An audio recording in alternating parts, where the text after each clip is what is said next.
and look at the big picture. The Sermon on the Mount is not just a set of rules or moral principles. It's an invitation to a completely new way of life. Jesus is calling us to a revolution of the heart. Think about the contrast between what Jesus teaches and the values of the world around us. The world says, eye for eye, tooth for tooth. Jesus says, turn the other cheek. The world says, love your friends and hate your enemies. Jesus says, love your enemies. The world says, accumulate wealth. Jesus says, store up treasures in heaven. It's as if Jesus is telling us there is a different way to live, a way that may seem foolish to the world, but is actually the path to true life, true freedom, true peace. But make no mistake, living this way is not easy. It's a daily challenge. It's swimming against the current. It's choosing love when it would be easier to choose hate. It's choosing forgiveness when it would be easier to seek revenge. It's choosing generosity when it would be easier to be selfish.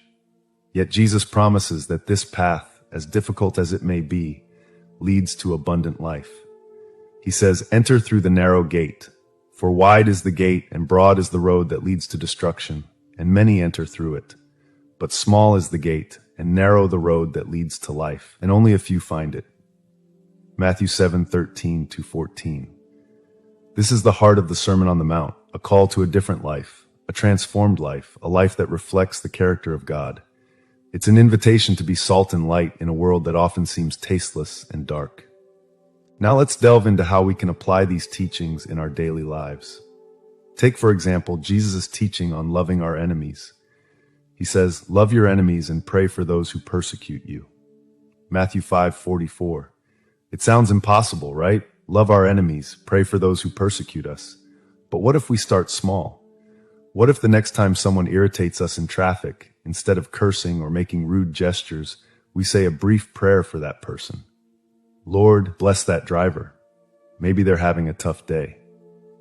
Or think about the workplace. Maybe there's a colleague who always seems to be trying to sabotage you. What if, instead of retaliating, you decide to do something kind for that person? Maybe offer help on a project or simply greet them with a sincere smile. Jesus is not asking us to approve of wrong behavior. He is calling us to respond to evil with good, to break the cycle of hatred and retaliation. And what about Jesus' teaching on not judging others? This doesn't mean we can't discern right from wrong. It means we must approach others with humility and compassion, recognizing that we all have faults.